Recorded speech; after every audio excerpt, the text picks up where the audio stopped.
एक मज़ेदार बात ये है कि जोधा महल में जो ये रानियाँ रहती थी इनके लिए दो कमरे थे, एक ये और दूसरा वो। गर्मियों के मौसम में सारी की सारी रानियाँ वहाँ रहती थी क्योंकि वहाँ पर विंडो थे, ठंडी ठंडी हवा आती थी। और जैसे ही मौसम चेंज होता था, सर्दियों का मौसम आते ही सारी की सारी रानियाँ इस तरफ आ जाती थी क्योंकि यहाँ पर विंडो नहीं है, हवा नहीं आती थी। मतलब यार उस ज़माने में भी इतनी सुविधा। तो भाइयों आ चुके हैं एक नए किले को एक्सप्लोर करने के लिए, और मेरा ये किलों को एक्सप्लोर करने का शौक़ कभी ख़त्म नहीं होने वाला क्योंकि मज़ा आता है ये देख के कि राजा महाराजा किस तरह अपनी ज़िंदगी जीते थे ठाट बाट से। इसलिए आज पहुंच चुका हूँ फतेहपुर सीकरी के किले को एक्सप्लोर करने के लिए। और आज तक मैंने जितने भी किले एक्सप्लोर किए हैं ये उन सब में से ख़ास है, बहुत ज़्यादा ख़ास है। और ऐसा क्या है इस किले में वो तो आपको अंदर पता चलेगा। आइए देखते मजा आएगा। किले में एंट्री लेते ही सबसे पहले आपको ये जोधा महल देखने को मिलता है। कितना बड़ा और आलीशान एंट्री गेट है।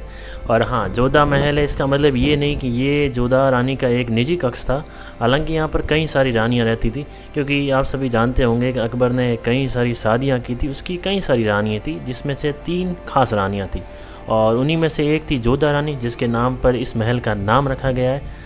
इसे आप एक तरीके से अकबर का सबसे स्पेशल हरम खाना भी कह सकते हो। इसके बाहर का एक कमरा है जिसमें सिक्योरिटी गार्ड्स बैठते थे, यहाँ की सुरक्षा वगैरह करते थे।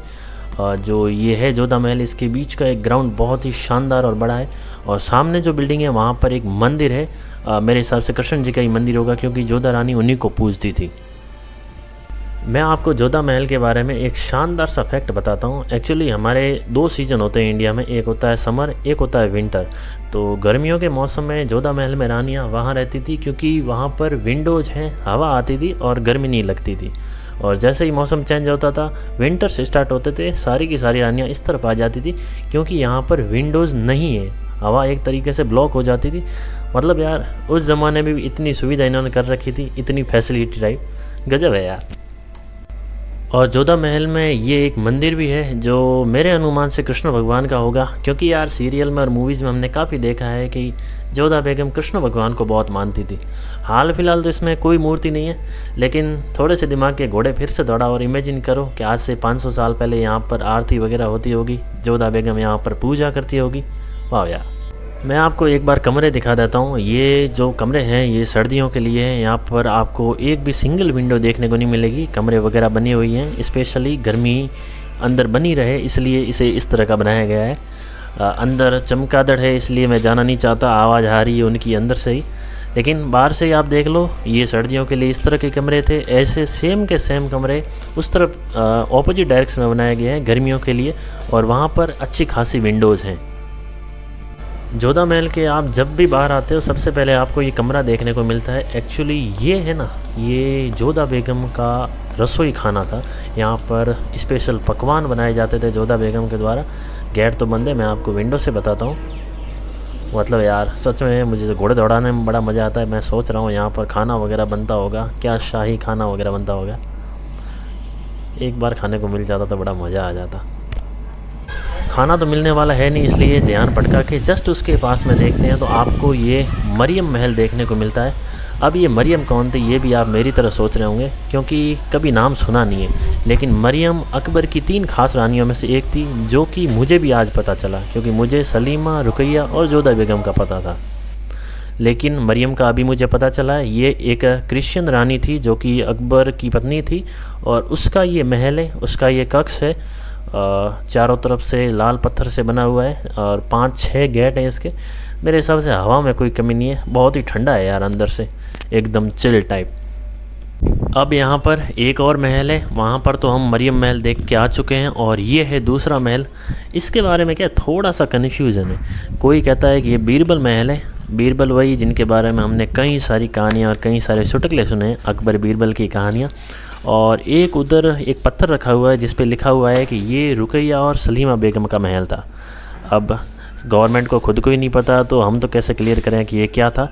लेकिन हो सकता है पहले ये रानियों के पास महल होगा और फिर ये बीरबल को दे दिया गया हो, रानियाँ महल के किसी दूसरे भाग में शिफ्ट हो गई हो। हाँ, ऐसी पॉसिबिलिटी है, ऐसा चलता रहता था उस टाइम।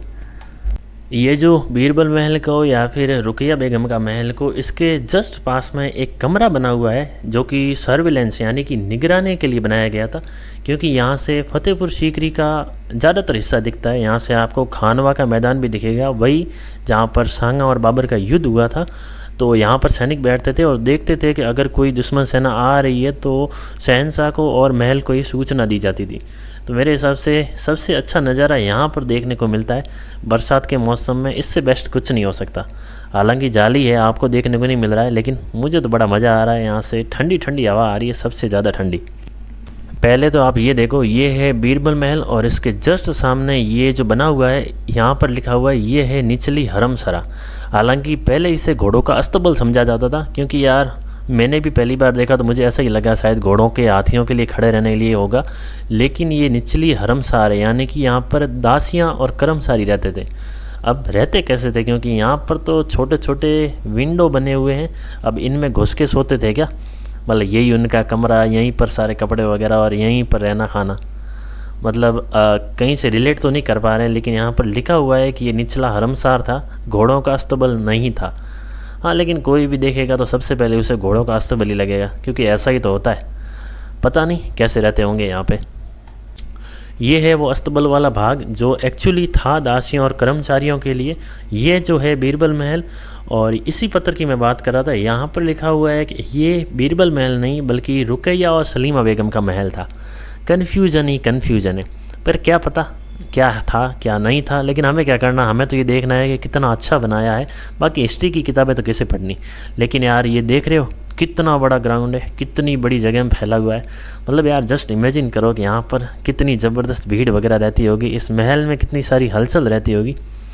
मतलब सच में मज़ा आ रहा है इमेजिन करके।